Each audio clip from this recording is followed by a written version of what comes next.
How's it going, everybody? Hope you had a great Thanksgiving.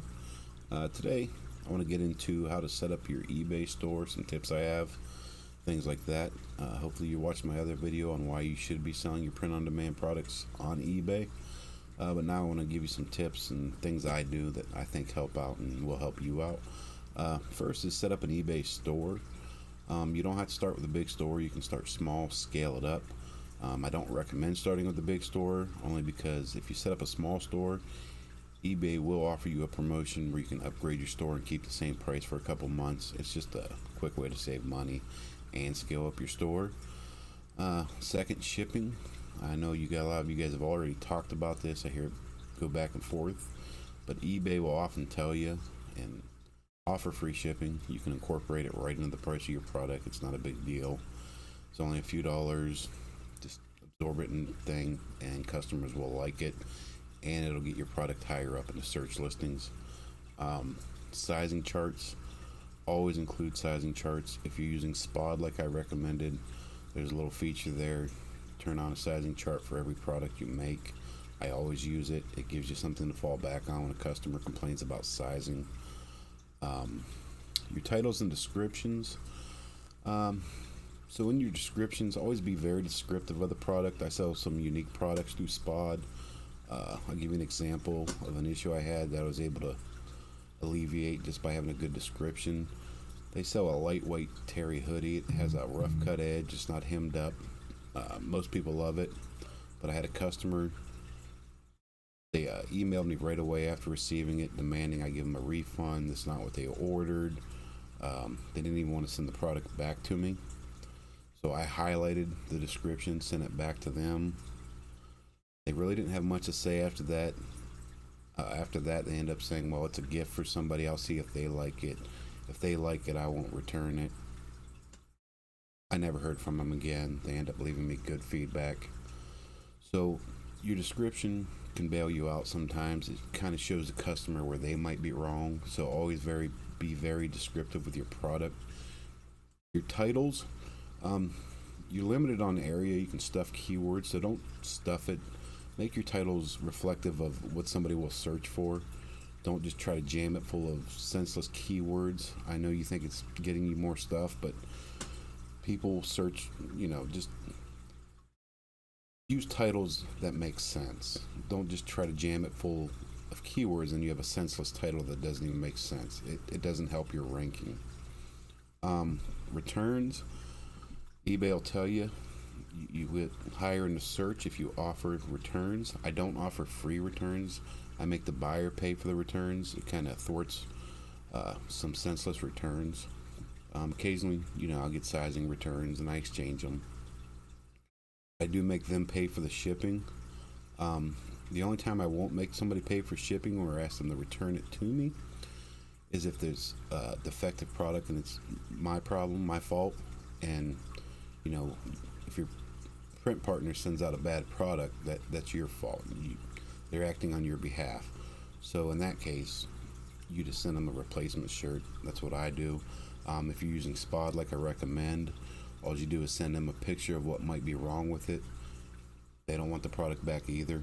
They'll reimburse your money, and then you just put another order in for the same thing to the customer. Don't get in the business of giving free shirts away. If somebody has a problem with your product, make them return it unless it's a defective product. If it's a bad size or something like that and you have the sizing chart there, that's their fault. That's not your fault. You don't want to get in the business of giving away free shirts because you're not going to get out of that business. It's bad for you. It's bad for everybody. I know some people are out of the country and it might be harder for them to do that. Find somebody that can help you with that. Make them return the shirts. You can resell the shirts. I usually donate most of my shirts. I give them away. My wife loves some of the shirts that come back. So I don't recommend giving away free shirts. Custom request. I get a lot of requests for custom shirts, whether it's a certain design on a different product or a little added something to that design. I usually give the customer a discount when they request that because I then in turn list that requested item And they usually sell. If one person wants it, then usually another person wants it. And it might be as simple as put the design on the back of the shirt, the back of the shirt on the front of the shirt, etc. Something like that. So make sure you listen to those customers. And if you make a custom shirt for somebody that's a little bit different, list it for sale. Like I said, if they wanted it, somebody else probably wants it. Advertise. Can't stress this enough. Every marketplace is pay to play, but eBay advertising works differently, and I love the way it works. So I know you guys have all been there.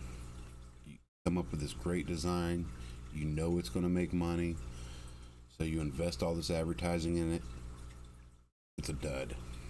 You spent $200 in advertising something that never going to sell.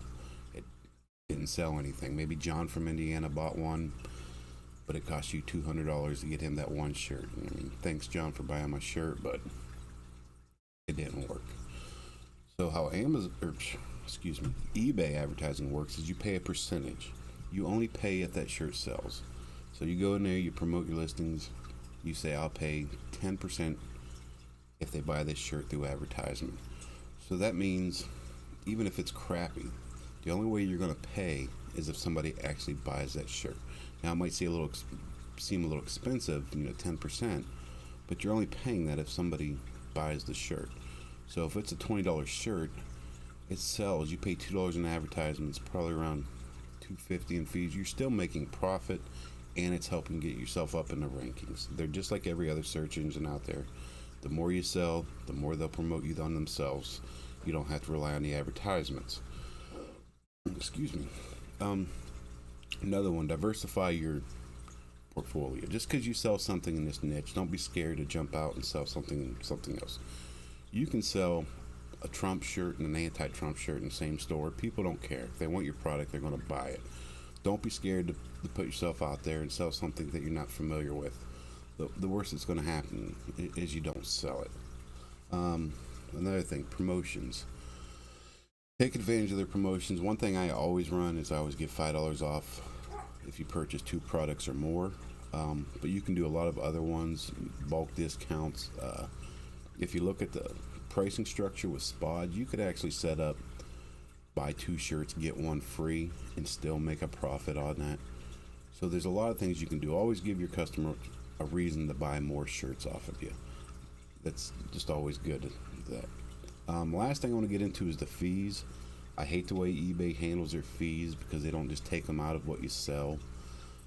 They let it build up. Well, then you get kind of a sticker shock when you get this big old fee at the end of the month. So what I do to avoid that is every week I just go in and I just pay my fees. So at the end of the month, when it's time for me to get my eBay invoice, it's usually 0. And that way you ain't got all them fees pounding up at you once and you're kind of shocked by the price of it. That's what I do. So hopefully this helped you out. Watch my other videos in case you haven't. Check out the links I got below. If you want, jump in our Facebook group. I'll help anybody out that wants some help. Thanks for watching.